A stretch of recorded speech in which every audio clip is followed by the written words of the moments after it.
Is called humans the soft species, weak, emotional, bound by primitive concepts of morality and mercy. The Galactic Council had watched Earth for centuries, amused by humanity's endless debates about ethics, their hesitation to strike first, their foolish belief that every conflict could be resolved through diplomacy. The Zephyrians, the Krylax Empire, and the Void Syndicate laughed at human ambassadors who spoke of peace treaties and humanitarian laws. They mocked Earth's refusal to develop planet killers, their insistence on protecting civilian populations, their backward adherence to something called the Geneva Conventions even in space warfare. But they made one critical error in their calculations. They assumed that mercy was weakness. They believed that restraint meant inability.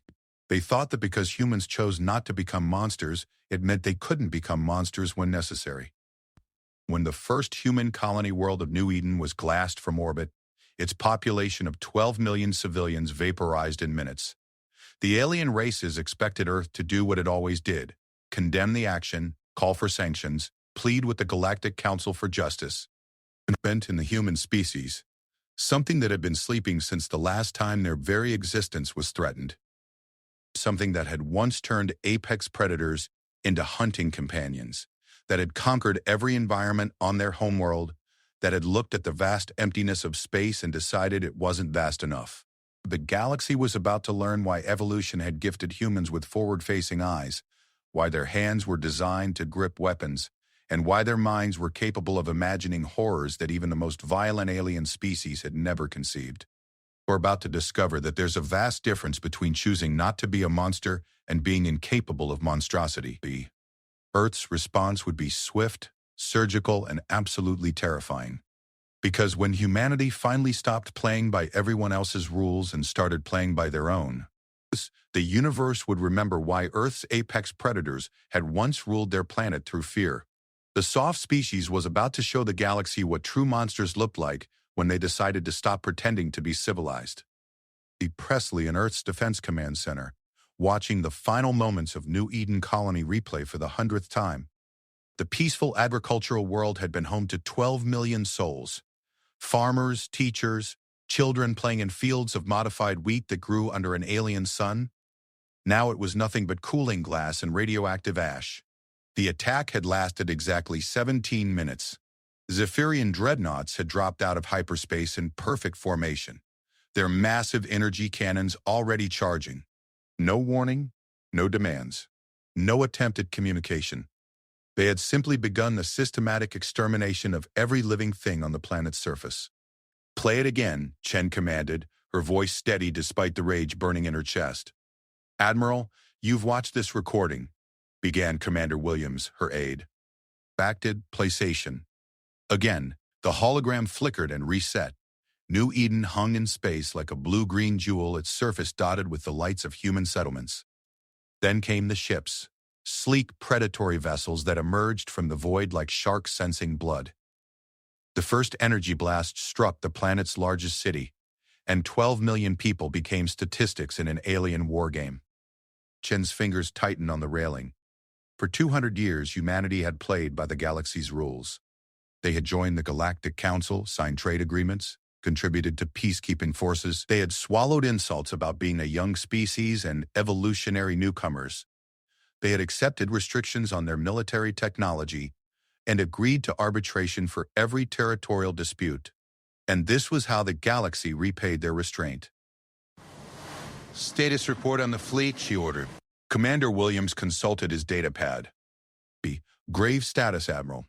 The joint operation with the Altarian Defense Force is scheduled to begin in 6 hours. Chen almost laughed. The Altarians, another peaceful species that believes strongly in diplomatic solutions. They had offered to help Earth file a formal complaint with the Galactic Council and perhaps organize a trade embargo against the Zephyrian Empire. Their idea of justice was a sternly worded resolution and economic sanctions that would take years to have any effect. They didn't understand that humanity was done with half measures. "Cancel the joint operation," Chen said quietly. "Terror, ma'am. Tell him Earth appreciates the Altarian offer of assistance, but we've decided to handle this matter internally." Williams looked uncomfortable. "Admiral, the Council specifically authorized the joint operation. If we act unilaterally..." The Council can file a complaint. Chen turned away from the display. Craft in the Zephyrian Empire. 36 hours. They sent their standard response. That New Eden was harboring terrorists and posed a threat to galactic security. The same justification they used for the Kepler 442 incident. Kepler 442. Another human colony, smaller than New Eden but just as innocent. 3 million people vaporized by Zephyrian warships. Section. The Galactic Council had expressed deep concern and called for a fact-finding mission. By the time the investigators arrived, the Zephyrians had planted evidence of weapons manufacturing and declared the matter closed. Have our intelligence assets confirmed the location of the Zephyrian fleet? Yes, ma'am. They're holding position in the Vega system, approximately 47 light-years from Earth. Our sources indicate they're planning another strike, possibly against the Tau Ceti colonies. Precedent. Chen nodded slowly. Tau Ceti housed 8 million human civilians across 3 worlds. If the pattern held, the Zephyrians would arrive without warning, destroy everything that moved, and then claim they were eliminating a terrorist threat. The galaxy would express concern, form a committee, and ultimately do nothing. But not this time. Send a message to President Morrison.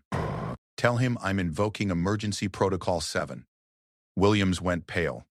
Admiral, Protocol 7 hasn't been activated since the colony wars. It essentially gives you unlimited military authority. I'm aware of what it does, Commander. Emergency Protocol 7 was a relic from humanity's early expansion period, when Earth's colonies were vulnerable to pirate attacks and alien raiders. It allowed a senior military officer to take whatever actions they deemed necessary to protect human lives, regardless of treaties, diplomatic protocols, or international law.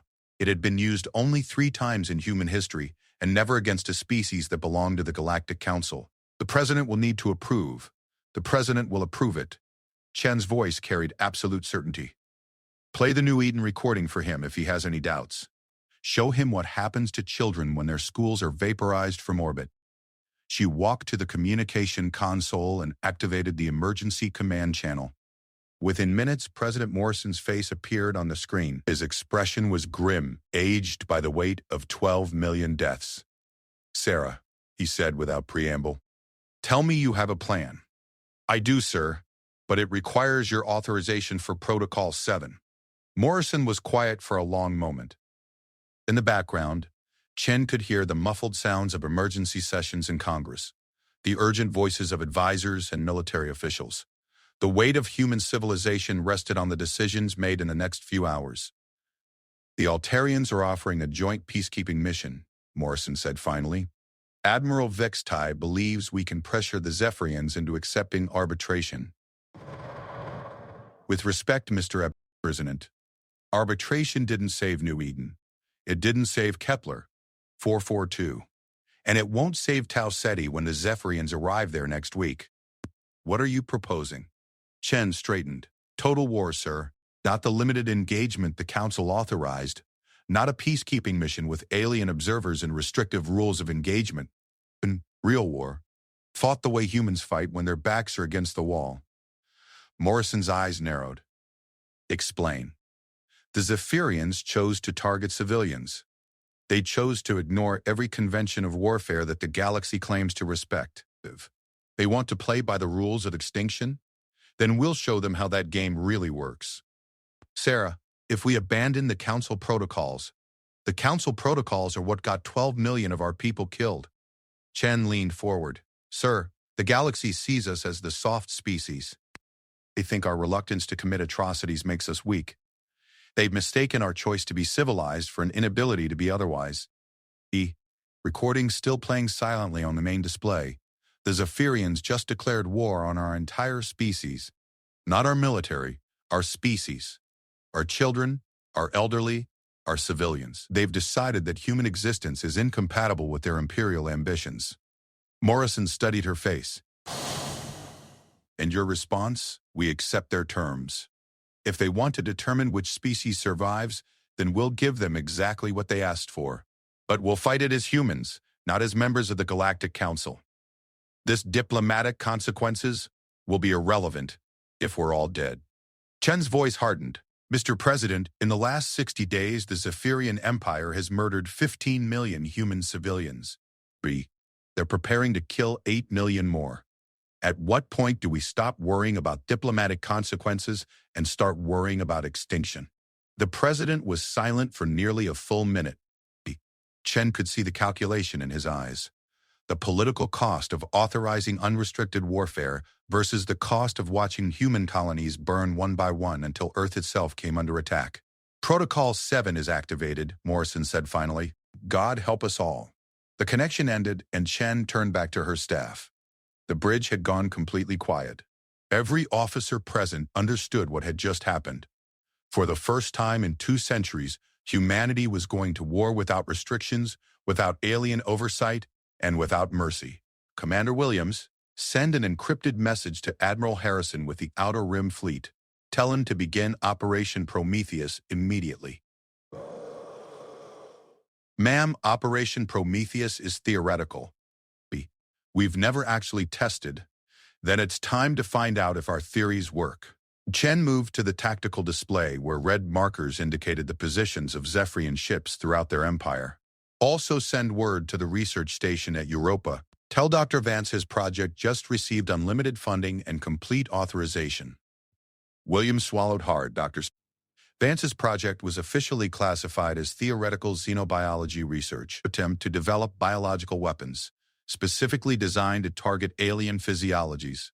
The project had been shelved after the Galactic Council banned such research. But humanity was no longer bound by Council restrictions. Admiral, said Lieutenant Torres from the communications station, we're receiving an incoming message from Zephyrian High Command. Put it through.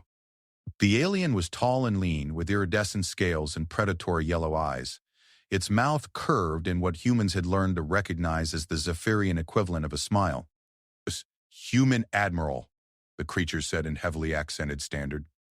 I am Fleet Commander Zektar of the Imperial Navy. I trust you received our message regarding the terrorist nest at New Eden. Chen stared at the alien with cold fury. I received your message, Commander. 12 million innocent people are dead. 12 million threats to galactic security have been eliminated, Zektar corrected. Your species continues to harbor dangerous elements. The Empire cannot allow such instability to spread. I see. And what would convince the Empire that humanity is no longer a threat? Zektar's smile widened, revealing rows of needle-sharp teeth, complete withdrawal from all colonial territories beyond your home system. Submission to imperial oversight of your military forces, payment of reparations for the resources wasted in cleansing operations. These terms are generous, considering your species' proven hostility. Chen nodded slowly. Those are interesting terms, Commander. I have a counter-proposal. The Empire does not negotiate with terrorists. Then you'll love this. Chen leaned forward, her voice dropping to a whisper. Every Zephyrian ship currently in space will be destroyed within 72 hours. Every Zephyrian colony will burn. Your homeworld will become a dead rock floating in space. Your entire species will be reduced to scattered refugees begging other races for asylum. You make empty threats, human. Your people lack the strength. We've been pretending to lack the strength. Chen interrupted. There's a difference. You wanted to see what monsters look like? Congratulations, Commander. You're about to get a demonstration. He cut the connection before the alien could respond. The bridge remained silent for several heartbeats. Finally, Commander Williams cleared his throat. Admiral, the Zephyrian Empire has over 600 warships and controls 43 star systems. Our full fleet was designed to fight by Council rules, Chen said. Limited engagements, minimal civilian casualties, strict adherence to the Galactic Conventions on Warfare, but those rules only apply if both sides follow them. She turned to face her staff, and several officers took unconscious steps backward. The woman who had spent 20 years advocating for peaceful solutions and diplomatic engagement was gone. In her place stood something far more dangerous, a human who had been pushed past a breaking point. The Zephyrians want to play extinction games? Fine, but they're about to learn why humans became the apex predators on a planet full of things with bigger teeth, stronger muscles, and better armor. It wasn't because we were the strongest or the fastest. Chen smiled. and the expression was nothing like the diplomatic pleasantries she'd worn for decades of council meetings. It was because when something threatened our survival, we didn't just fight back. We hunted it down, killed its family, burned its home, and made sure nothing like it could ever threaten us again. Attention all vessels. This is Admiral Chen. As of 1700 hours Earth time, the human race is at war, not the limited conflict authorized by the Galactic Council. Real war, body the kind our ancestors fought when their very existence was at stake. The channel crackled with shocked silence from dozens of ships. The enemy has chosen to target our civilians, our children, our non-combatants. They believe this makes them strong. They're about to discover their mistake. We will not be taking prisoners. We will not be showing mercy. We will not be following council protocols. Chen paused, letting the implications sink in. The Zephyrian Empire just learned what happens when you back apex predators into a corner. Now they're going to learn what happens when those predators decide to hunt.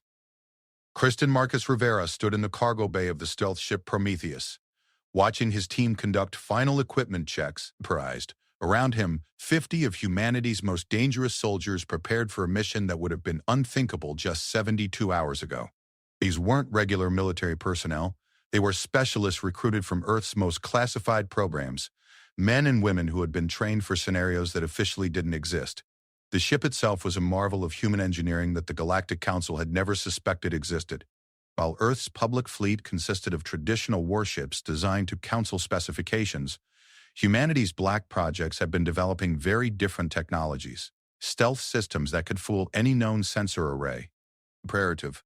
Weapons that violated half a dozen galactic treaties, and biological warfare capabilities that would have horrified even the most militaristic alien species. Captain, said Dr. Elena Vasquez, the mission science officer, the viral payload is ready for deployment. Rivera nodded grimly. The payload consisted of 3 different engineered pathogens, each designed to target specific vulnerabilities in Zephyrian biology. The first would attack their respiratory systems, causing rapid organ failure. The second would trigger catastrophic immune responses. The third was the most insidious. It would alter their genetic structure at the cellular level, ensuring that any offspring would be born with fatal developmental disorders. It was genocide in a vial, and Rivera had no illusions about what they were about to do. "Sir," asked Sergeant Kim Walsh, the team's demolitions expert, "what's our extraction plan?" "There isn't one," Rivera replied quietly. This is a one-way mission. We deploy the payload on Zeph Prime, then we disappear. No rescue, no extraction, no return to Earth. The cargo bay fell silent. Rivera could see the questions in his soldiers' eyes, but none of them spoke. They had all volunteered for this mission knowing the odds. They had all watched the New Eden recordings. They had all seen what the Zephyrians did to human children. "Any of you having second thoughts?" Rivera asked. Staff Sergeant Tony Reeves, a veteran of the colony wars, shook his head. "My daughter was on New Eden, Captain. She was 7 years old. I held her in my arms when she was born, taught her how to ride a bike, read her bedtime stories about Earth animals she'd never seen." His voice remained steady, but his hands clenched into fists. "The Zephyrians turned her into radioactive ash. So no, sir, I'm not having second thoughts. The area. My only regret is that we're making this too quick." Murmurs of agreement echoed through the cargo bay. These soldiers weren't fighting for political ideology or territorial control. They were fighting for species survival, and that made them infinitely more dangerous than any regular military force. "Dr. Vasquez," Rivera said, "remind me about the deployment timeline." The scientist consulted her tablet. "The viral agents have been engineered for maximum infectious potential.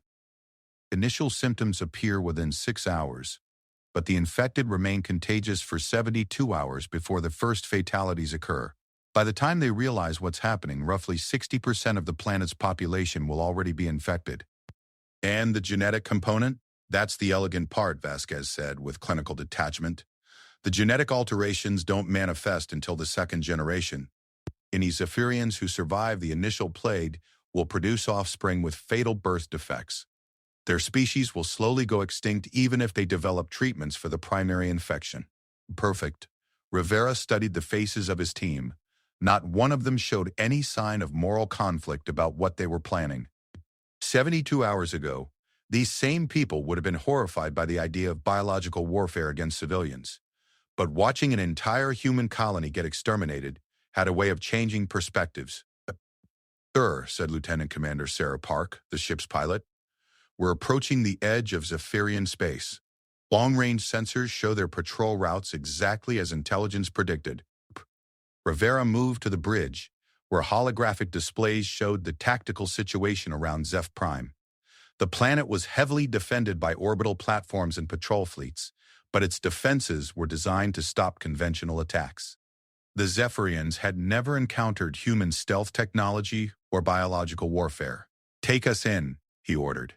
Silent running, maximum stealth.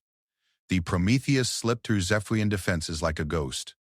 Its adaptive camouflage shifted to match the background radiation of space, while its specialized hull materials absorbed sensor pings rather than reflecting them.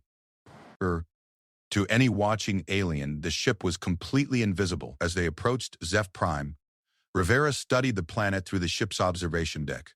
It was actually quite beautiful, a world of crystalline cities and geometric gardens that reflected the Zephyrian aesthetic of mathematical precision. Billions of aliens lived on its surface, going about their daily lives, completely unaware that extinction was coming for them. "Captain, Dr. Anne's Palace said, I'm detecting massive troop movements on the planet's surface. It looks like they're staging for another assault." Rivera pulled up the tactical analysis. The data was unmistakable. The Zephyrians were preparing to launch simultaneous attacks on 3 more human colonies. The invasion fleet would carry enough firepower to sterilize entire worlds. "How many human civilians would die if that fleet launches?" he asked. Vasquez consulted her calculations. "Conservative estimate, 22 million. Meant possibly as high as 35 million if they target the agricultural colonies." Rivera closed his eyes for a moment. 35 million people. Teachers, doctors, children, elderly couples who had spent decades building new lives on distant worlds. All marked for extermination by an alien empire that viewed human existence as an inconvenience. "Sir?" Sergeant Walsh was studying him with concern. "I was just thinking," Rivera said, "about how we got here. 6 months ago, I was a military attaché to the Galactic Council. I spent my days attending diplomatic receptions and filing reports about trade negotiations. I believed in peaceful coexistence and the power of international law." He gestured towards Zeph Prime, where millions of aliens prepared to launch genocidal attacks on human worlds. "Now I'm about to commit an act that will result in the extinction of an entire species. And the worst part? I feel absolutely no guilt about it."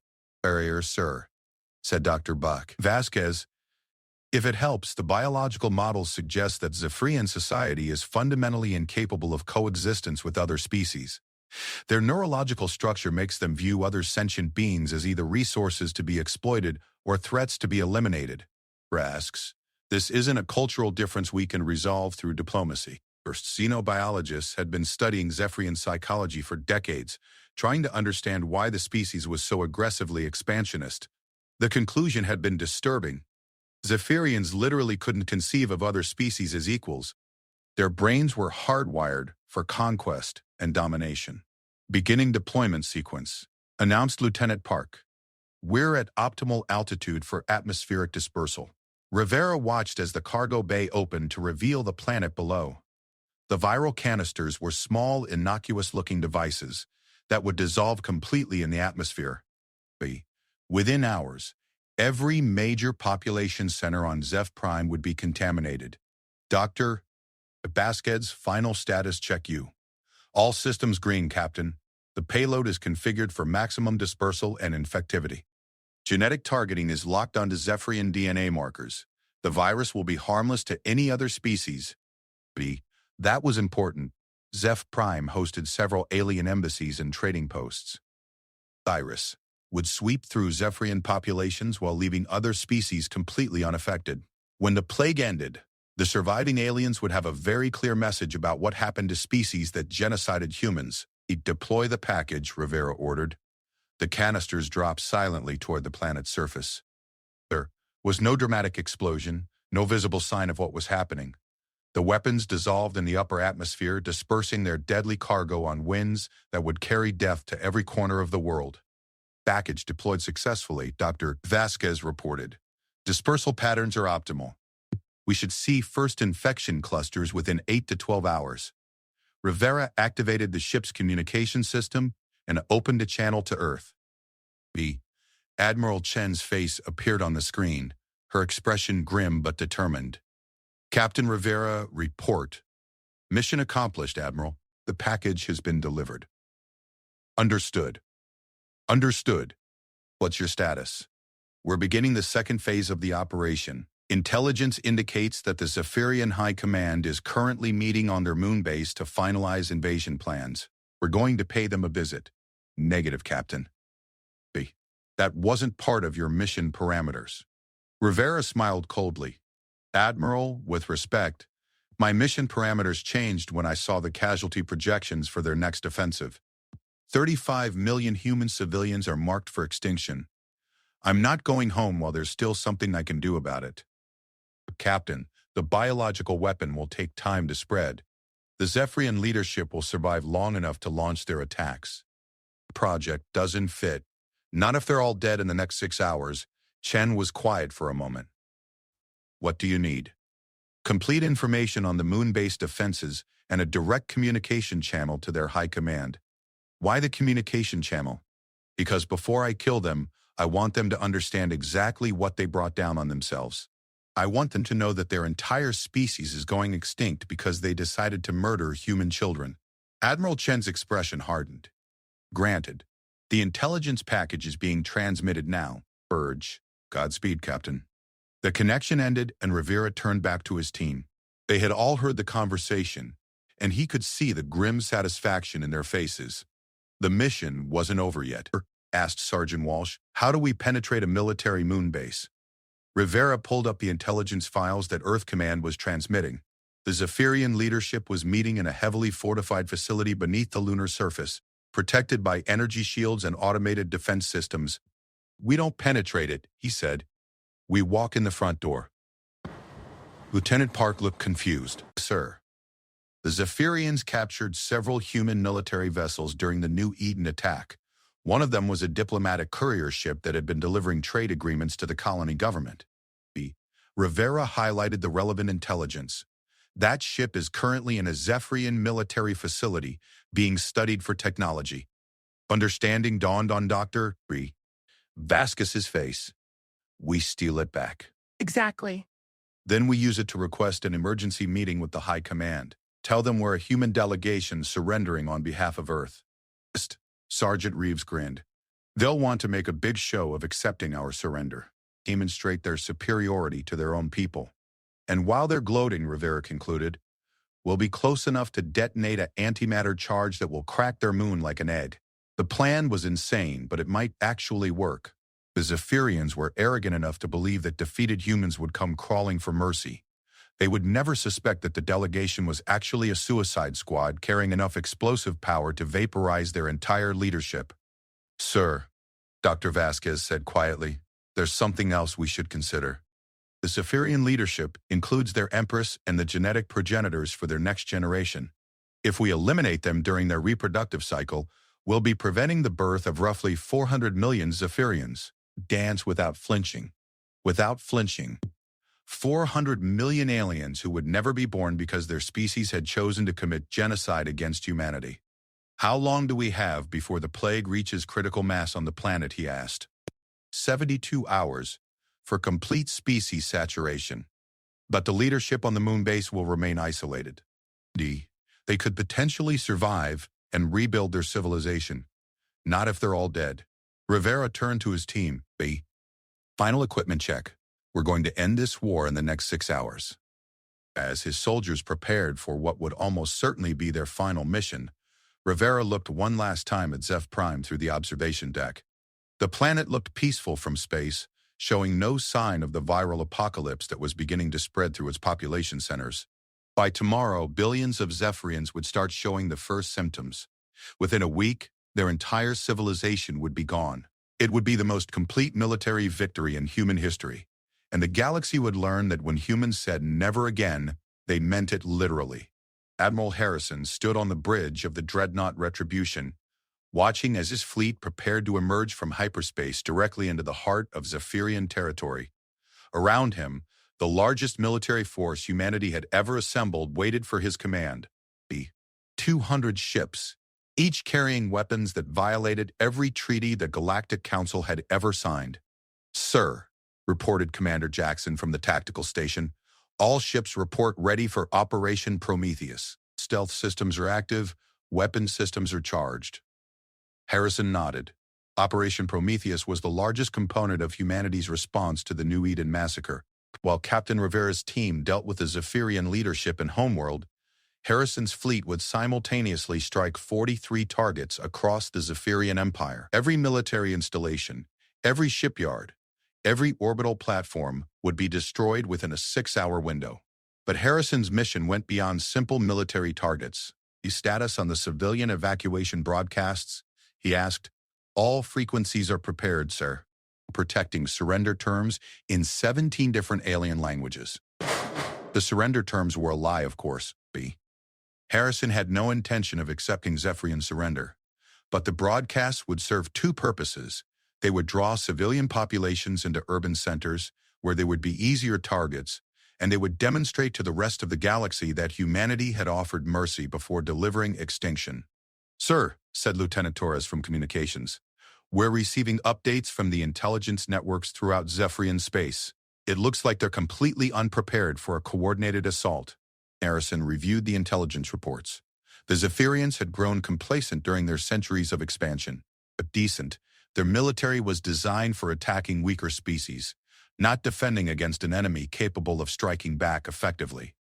They had never faced an opponent willing to abandon all rules of civilized warfare. "What's the status of their fleet deployments?" Commander Jackson consulted his tactical display. "They have approximately 60 ships positioned for the upcoming assault on Tau Ceti. Another 100 scattered throughout their territory on patrol duties.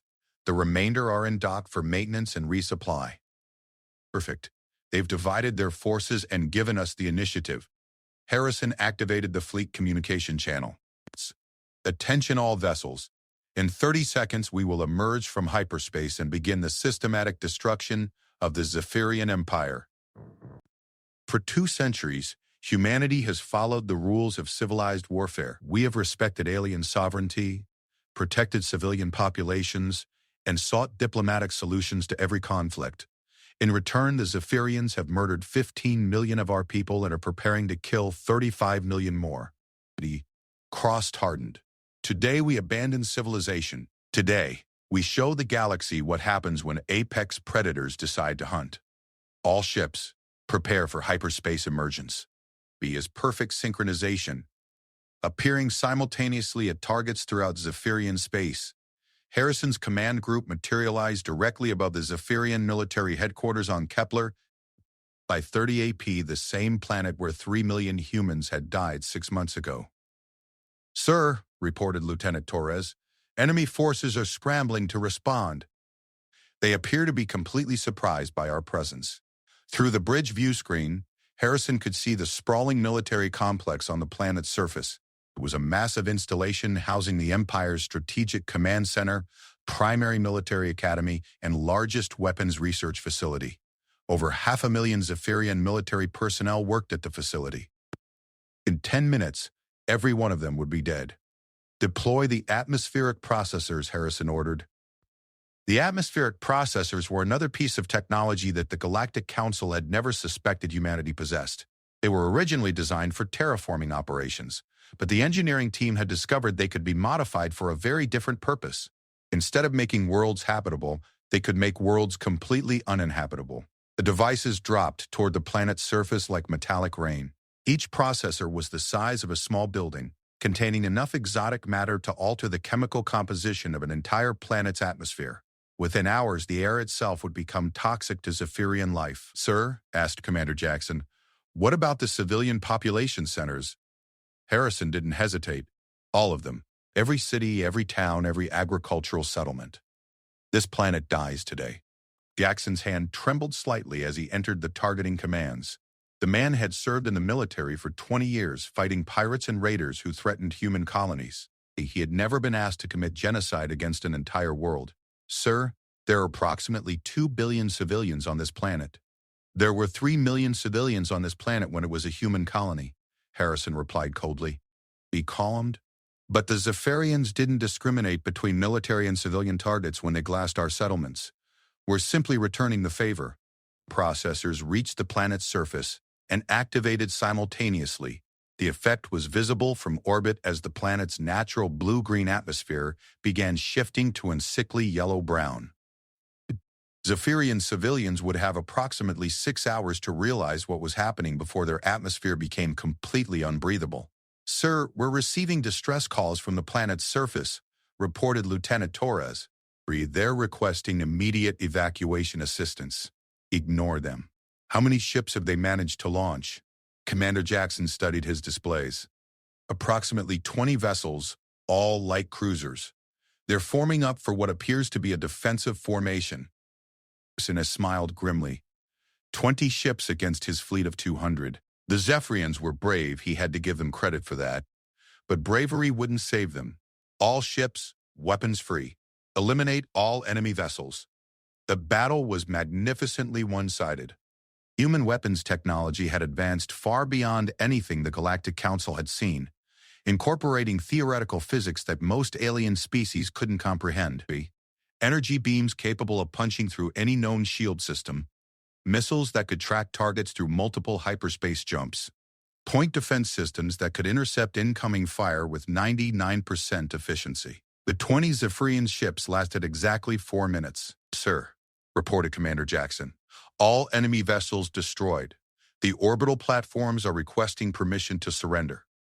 The orbital platforms housed approximately 50,000 Zephyrian military personnel, along with their families and support staff. Under normal circumstances, accepting their surrender would be the civilized thing to do.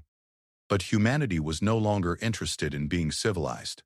Negative. Destroy all orbital installations. The space platforms died in sequence. Brilliant explosions that could be seen from the planet's surface. Harrison imagined the terror spreading through Zephyrian population centers as they watched their military forces being systematically annihilated while their atmosphere slowly turned to poison. Sir, we're receiving a priority communication from Admiral Chen on Earth. Admiral Chen's face appeared on the screen, and he could see the strain of the last 72 hours in her expression. Admiral Harrison, report. Kepler, 42B is neutralized, Admiral. Atmospheric poisoning is proceeding on schedule. All military assets have been destroyed. Chen nodded. Excellent. Status on the other targets? Harrison consulted the fleet coordination display. The red markers throughout Zephyrian space were turning green as human forces completed their objectives. 87% of primary targets have been eliminated. Kansa, we're encountering minimal resistance. It appears the Zephyrians never developed contingency plans for simultaneous attacks on this scale. Any attempts at communication from their government? Nothing coherent. We're intercepting a lot of panicked military traffic, but no formal surrender offers or negotiation attempts. Chen's expression darkened. They'll understand soon enough. Continue with the operation. I want every Zephyrian military asset destroyed within the next 4 hours. 30 could, and Harrison turned back to his tactical displays. The systematic destruction of an entire interstellar empire was proceeding ahead of schedule. In space, human fleets were eliminating military targets and rendering planets uninhabitable for their native species. Sir, said Lieutenant Torres, we're receiving a wideband transmission from Zephyrian High Command. It appears to be directed at the entire galaxy. Put it through. The bridge speakers crackled to life with an alien voice speaking in heavily accented standard. Harrison recognized the distinctive vocal patterns of Empress Zektara, the supreme ruler of the Zephyrian Empire. People of the galaxy, the Empress began, the human species has launched an unprovoked attack against the Zephyrian Empire. They are using forbidden weapons and targeting civilian populations in direct violation of all galactic conventions. Harrison almost laughed. The Zephyrians were actually trying to claim victim status after genociding 2 human colonies. We call upon all member species of the Galactic Council to intervene immediately and stop this illegal aggression. The humans have clearly lost all pretense of civilization and must be contained before their madness spreads. The transmission ended, and Harrison activated his own communication system. All ships, this is Admiral Harrison, broadcast this message on all frequencies, in all languages. He cleared his throat and began speaking in the calm, measured tones he had learned during diplomatic training. This is Admiral Harrison of the Human Defense Force. 67 hours ago, Zephyrian forces murdered 12 million human civilians without warning or provocation. This attack followed similar atrocities against human colonies at Kepler.442 and other settlements. Harrison paused, letting his words reach across the galaxy. The Zephyrian Empire has chosen to conduct warfare against civilian populations. They have demonstrated that they view the systematic extermination of non-combatants as an acceptable military strategy. We are simply applying their own standards of warfare back against them. He gestured toward the dying planet below his fleet. Every Zephyrian world that experiences atmospheric poisoning today could have been spared if their government had chosen to limit their attacks to military targets. Every Zephyrian civilian who dies in the next 72 hours is dying because their leaders decided that human civilians were acceptable casualties. Harrison's voice hardened. To the other members of the Galactic Council, humanity gave you 2 centuries of cooperation, diplomatic engagement, and adherence to your rules of civilized warfare. In return, you allowed a member species to commit genocide against our people. You expressed concern and formed committees while human children burned. The bridge had gone completely silent. Harrison could feel the weight of galactic history shifting around his words. Effective immediately, humanity withdraws from all galactic treaties, conventions, and agreements. We no longer recognize the authority of the Galactic Council or any restrictions on our military capabilities. We will defend our species by any means necessary, using any weapons we deem appropriate against any targets we consider legitimate. Active tactical display, showing the simultaneous attacks occurring throughout Zephyrian space. The galaxy wanted to see what monsters look like? Look around you. Observe what happens when apex predators decide to hunt. Remember this moment the next time any species considers targeting human civilians. He cut the transmission and turned back to his officers. The bridge remained silent for several heartbeats. Sir, Commander Jackson said quietly, intelligence reports indicate that several council member species are mobilizing their fleets. It looks like they might try to intervene. Harrison studied the incoming intelligence. The Altarians, Centaurian Federation, and Qatari Collective were all showing unusual fleet movements. It was possible they were planning to support the Zephyrians, or at least force a ceasefire. How long until the atmospheric processors complete their work on this planet? Approximately 4 hours for total atmospheric conversion, another 2 hours for complete biological extinction. And the rest of our targets? Similar timelines, sir. By tomorrow, 43 Zephyrian worlds will be completely uninhabitable. That we need to ensure that no one interferes with the process. Send a message to all approaching council fleets. He activated the communication system again. This is Admiral Harrison to all Galactic Council forces. You are entering a combat zone where humanity is conducting extermination operations against the Zephyrian Empire. Any vessel that interferes with our operations will be treated as a hostile target and destroyed without warning. Harrison paused, letting the threat sink in. We strongly recommend that you maintain a safe distance and observe what happens to species that murder human children. Consider it a valuable lesson in interstellar relations. The die had been cast. Humanity was now at war, not just with the Zephyrian Empire, but potentially with the entire galactic community. But Harrison felt no fear, only a cold satisfaction as he watched another Zephyrian planet begin its slow transformation into a lifeless rock. The galaxy had wanted to see monsters. Now they would learn what real monsters were capable of when they decided to stop pretending to be civilized. Captain Rivera stood in the docking bay of the stolen diplomatic vessel, watching as Zephyrian honor guards formed ceremonial lines to welcome what they believed were human surrendered delegates. The irony was almost perfect. Aliens preparing to celebrate humanity's defeat, while a plague spread through their homeworld and antimatter charges counted down in their most secure facility.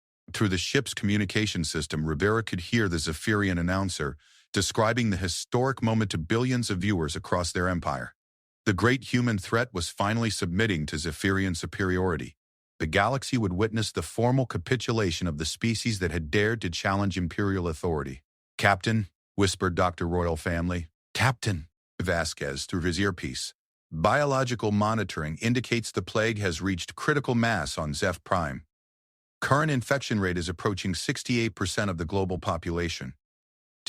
Rivera touched his communication device briefly to acknowledge the update. Below them, billions of Zephyrians were experiencing the first symptoms of a disease that would kill 97% of their species within the next week. The lucky ones would die quickly from organ failure. The unlucky ones would survive long enough to watch their genetic structure collapse at the cellular level. "Sir," said Sergeant Walsh, checking the antimatter charges concealed in their diplomatic luggage, "devices are armed and ready. We have a 2-minute window from activation to detonation. 2 minutes to get close enough to the Zephyrian leadership to ensure complete destruction of their government and military command structure. 2 minutes to end a war and complete the extinction of an entire civilization. Remember," Rivera said to his team, "we play this completely straight until the last moment. Apologetic humans seeking mercy from their betters. Protocol and let them gloat. Let them feel superior. When they're close enough to see the surrender documents, we activate the charges." The ship's artificial gravity adjusted as they docked with the lunar military base. Through the view screen, Rivera could see the massive underground complex that housed the Zephyrian High Command. Thousands of the Empire's highest-ranking officials had gathered to witness humanity's humiliation. They had no idea they were attending their own funeral. "Sir," reported Lieutenant Park from the pilot station, "Zephyrian Command is requesting that we proceed to the main ceremonial chamber that arranged for galaxy-wide broadcast of the surrender ceremony." Perfect. The entire galaxy would watch the Zephyrian leadership die in real time. Every species that had considered humanity weak would see what happened when apex predators decided to hunt. Rivera straightened his formal dress uniform and activated his communication link to Earth. Admiral Chen's face appeared on his private display. "Captain Rivera, report. Final phase commencing, Admiral. We're about to enter the Zephyrian Command Center." Chen nodded grimly. He understood. "What's the status of the plague deployment?" Vasquez reports critical mass achieved. The Zephyrian homeworld is experiencing cascading biological collapse, and their entire species should be extinct within 72 hours. "And Admiral Harrison's fleet operations?" Rivera consulted his tactical updates. 43 worlds have been rendered uninhabitable. Zephyrian military forces have been completely eliminated across their entire empire. There are no surviving enemy combatants. Admiral Chen was quiet for a moment, processing the magnitude of what they had accomplished. In less than 4 days, humanity had gone from a diplomatic species seeking peaceful coexistence to the perpetrators of the most complete genocide in galactic history. "Captain," she said finally, "when you detonate those charges, you'll be completing the extinction of an entire civilization. Any final thoughts? Should he feel guilty about ending billions of lives? Should he be concerned about the moral implications of species-level extermination?" Instead, he thought about 12 million human civilians vaporized from orbit, children playing in schoolyards who were turned to ash without warning, elderly couples who had spent decades building new lives on distant worlds, murdered because an alien empire viewed their existence as inconvenient. "No guilt, Admiral.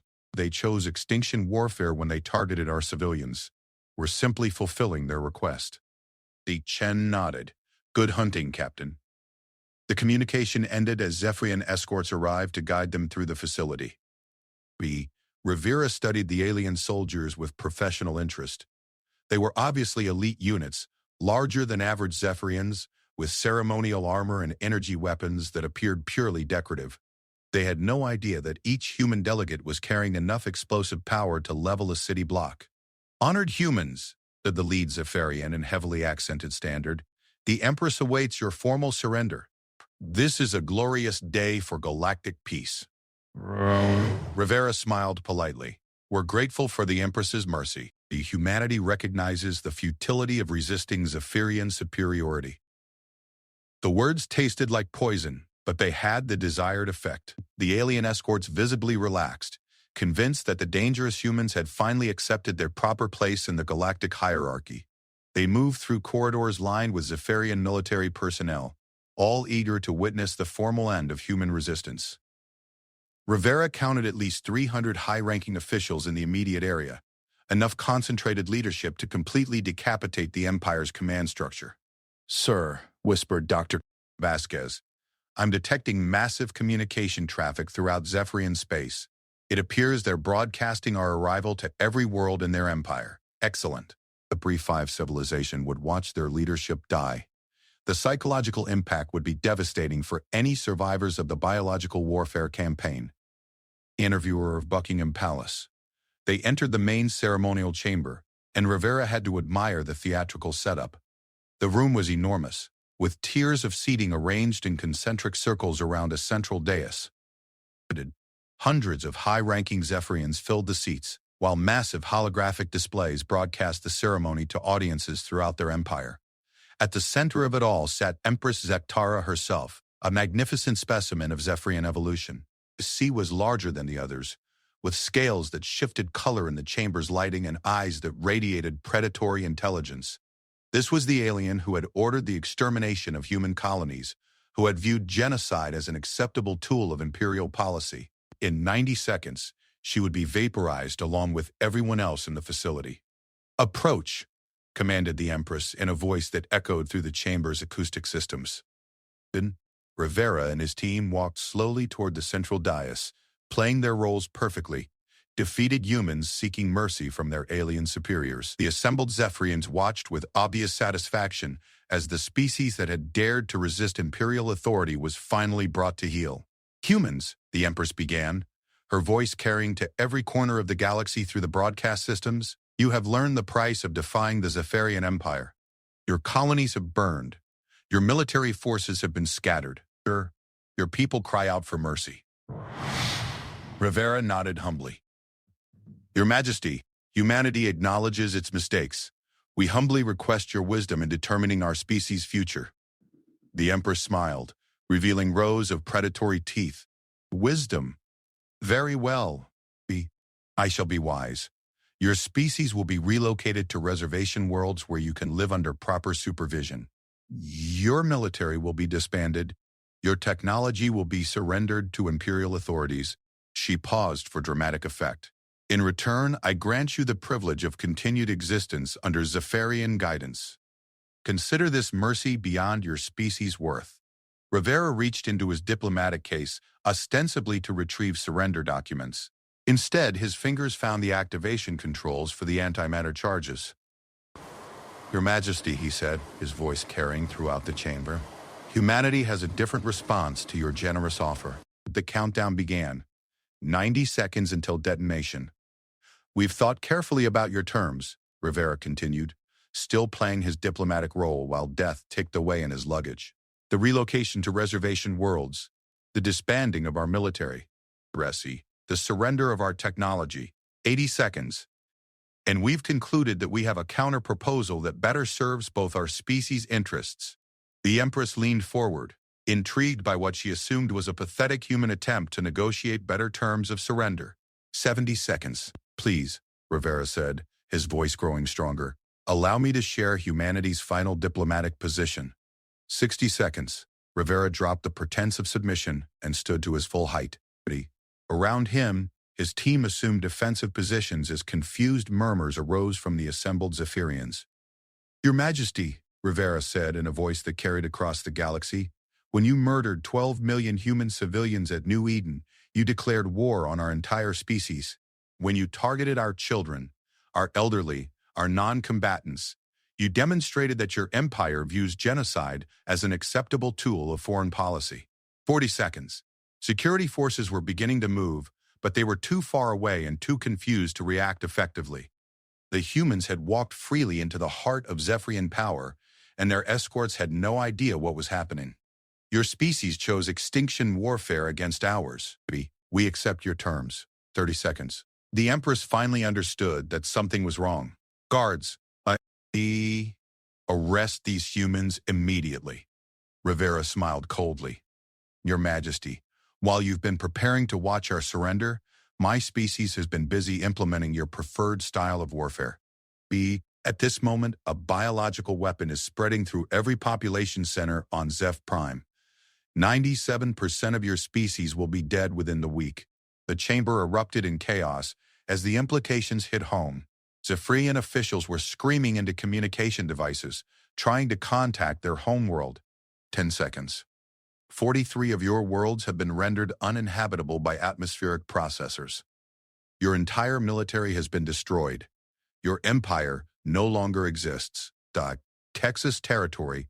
O'Vera looked directly into the broadcast cameras that were transmitting his words across the galaxy. To every species watching this, remember what you're about to see. This is what happens when someone decides to commit genocide against humanity. 3 seconds. We are apex predators, and apex predators don't just fight back when threatened. 2 seconds. We hunt. 1 second. The antimatter charges detonated simultaneously. The explosion vaporized the entire lunar facility in a sphere of annihilation that briefly outshone the local star. Every member of the Zephyrian High Command, every military leader, every government official who had planned or authorized attacks on human civilians, all of them died in the same instant. The blast was visible from Zeph Prime, a new star burning in their sky as their leadership was atomized. 3. For the millions of Zephyrians already showing symptoms of the plague, it was a clear message. Their empire was finished. Across the galaxy, the broadcast continued for several more seconds before the transmission equipment was destroyed. But those seconds were enough. Every species in known space had just watched humanity systematically exterminate an entire civilization in real time. The message was unmistakable. Humans were no longer the soft species that could be bullied or ignored. They were something far more dangerous, apex predators who had learned to hunt on an interstellar scale. On Earth, Admiral Chen watched the explosion through long-range sensors and activated the fleet communication channel. All units, this is command. Operation Prometheus is complete. The Zephyrian Empire has been eliminated. All personnel are to return to base for debriefing. She paused, considering the implications of what they had accomplished. For the historical record, at 1347 hours Earth Standard Time, the human species successfully defended itself against attempted genocide by implementing total extinction warfare against the aggressor civilization.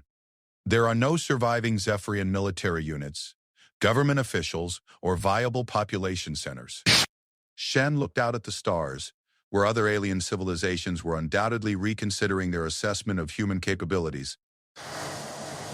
Message to all Galactic Council members: humanity withdraws from all treaties and agreements effective immediately. We will defend our species by any means necessary, using any weapons at our disposal against any targets we deem appropriate. Security, anyone who wants to test our resolve is welcome to try. But remember what happened to the last species that decided human children were acceptable casualties. The transmission ended, and Earth's fleets began their return journey home. Behind them, the Zephyrian Empire's 43 worlds continued their slow transformation into lifeless rocks floating in space. The galaxy had learned what true monsters looked like when they decided to hunt, and they would never forget the lesson. Humanity was done pretending to be civilized.